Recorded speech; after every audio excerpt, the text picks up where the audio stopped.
இப்போ நம்ம பார்க்க போகிற ரெசிபி வரப்போகிற திருவாதிரை அன்னைக்கு ஸ்பெஷலாக செய்யக்கூடிய திருவாதிரை களி எப்படி பண்ணுறதுன்றதை பார்க்கலாம். இது பிகினர்ஸும் செய்கிற அளவுக்கு ரொம்ப ஈஸியான மெத்தடில் தான் வந்து சொல்லியிருக்கேன். இந்த மாதிரி குழைவாக களி செய்யணும் அப்படின்னா கண்டிப்பாக இந்த ரெசிப்பியை கடைசி வரைக்கும் இப்போ ஸ்கிப் பண்ணாமல் பாருங்கள். சின்ன சின்ன டிப்ஸும் வந்து யூஸ்ஃபுல்லாக இருக்கும். நம்ம சேனலை முதல்ல பார்க்குறீங்க அப்படின்னா ப்ளீஸ் சப்ஸ்கிரைப் பண்ணிக்கோங்க. இந்த வீடியோ எந்த வகையிலையாவது பார்த்ததுக்கப்புறம் யூஸ்ஃபுல்லாக இருக்குது அப்படின்னு நினச்சிங்கன்னா மறக்காமல் ஒரு லைக்கும் கொடுத்துருங்க. இப்போ ஹைப் அப்படின்ற ஒரு ஆப்ஷனும் இருக்குது, அதையும் நீங்கள் கொடுத்தீங்கன்னா ரெக்கமெண்டேஷன்ஸ்க்கு யூஸ்ஃபுல்லாக இருக்கும். இப்போ வாங்க இந்த அல்வா மாதிரியான திருவாதிரை களி கரண்டிலேருந்து வழுக்கிட்டு போகிற அளவுக்கு எப்படி பண்ணுறதுன்னு பார்க்கலாம். இதுக்கு நான் 1 கப் அளவுக்கு பச்சரிசி எடுத்திருக்கேன். எந்த கப் வேணாலும் எடுத்துக்கோங்க, அதையே மெஷரிங்க்கு கடைசி வரைக்கும் பயன்படுத்திக்கலாம். இதை வந்து நல்லா துணியில் தொடச்சிட்டு அப்படியே டைரெக்டாக வந்து வானலியில் போட்டு வறுத்து எடுக்க வேண்டியது தான். கலர் நல்லா கோல்டன் ப்ரௌனாக மாறணும்னு அவசியம் இல்லை. ஒரு மாதிரி பொரியிற ஸ்டேஜுக்கு வரும் இல்லையா, அந்த மாதிரி இருக்கும் போது கொஞ்சம் வாசனை கூடி வரும்போது நம்ம இப்போ கேஸ் ஸ்டவ் ஆஃப் பண்ணிவிட்டு தட்டில் காய வச்சிடலாம். 1 கப் அளவுக்கு பச்சரிசி எடுத்தோம் அப்படின்னா 1 டேபிள் ஸ்பூன் அளவுக்கு பாசிப்பருப்பு எடுக்கணும். நான் 1 டேபிள் ஸ்பூன் பாசிப்பருப்பு இப்போ வறுத்துட்ருக்கேன். இது ஒரு சட்டுன்னு வந்து பொன்னிறமாக மாறிடும்.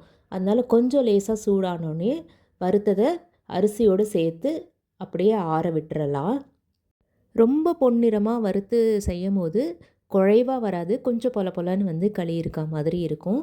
இது ஆறும் போதே 2 ஏலக்காவை அதை சேர்த்து மிக்ஸி ஜாரில் இட்லி ரவை பதத்துக்கு அரைச்சி எடுத்துக்கணும். இப்போ அதை வந்து தனியாக அந்த தட்டில் நான் ஆற வச்சிடுறேன், கொஞ்சம் சூடாக இருக்கிறதுனால. இது தொட்டு பார்த்திங்கன்னா நர நரன்னு இருக்கும். இதை சலித்து அரிசி மாவையும் ரவையும் தனியாக பிரிக்கணும் அப்படின்லாம் இல்லை.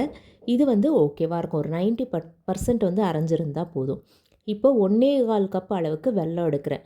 அரிசியும் பருப்பும் சேர்த்து 1.25 கப் அளவு நம்ம எடுத்தோம் இல்லையா, அதே அளவுக்கு வெல்லம். இதில் 4 மடங்கு வந்து தண்ணி சேர்த்துருக்கேன். அதாவது 4 கப் தண்ணி, 1 டீஸ்பூன் வந்து நெய் சேர்த்துருக்கேன்.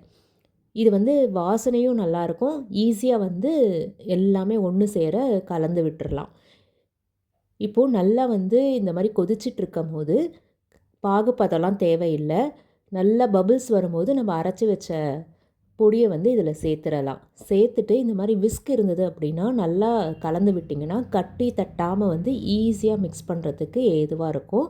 இந்த டிப்பை கண்டிப்பாக ட்ரை பண்ணி பாருங்கள். கரண்டியை விட இதில் வந்து சீக்கிரம் வந்து அது மிக்ஸ் ஆகிடும். இப்போ நான் இதை ஒரு பாத்திரத்தில் மாற்றிட்டு ஒரு 3 விசில் வந்து ப்ரெஷர் குக் பண்ணி எடுக்க போகிறேன். குக்கர் ப்ரெஷர் தானாக அடங்கினதுக்கப்புறம் 2 டேபிள் ஸ்பூன் நெய்யில் கொஞ்சமாக முந்திரி பருப்பும் 1 டேபிள் ஸ்பூன் தேங்காவையும் வறுத்து இதில் சேர்த்துடலாம். நான் தனியாக சேர்த்துருக்கேன். இந்த அளவு ஒரு 4லேருந்து 5 பேர் சாப்பிட்ற அளவுக்கு இருக்கும். இதே அளவுகளோடு நீங்களும் இந்த திருவாதிரைக்கு இந்த களியை ட்ரை பண்ணி பார்த்துட்டு உங்களோட ஃபீட்பேக்கை என்னோட ஷேர் பண்ணிக்கோங்க. பிடிச்சிருந்தா ஒரு லைக் பண்ணுங்கள். தேங்க்யூ.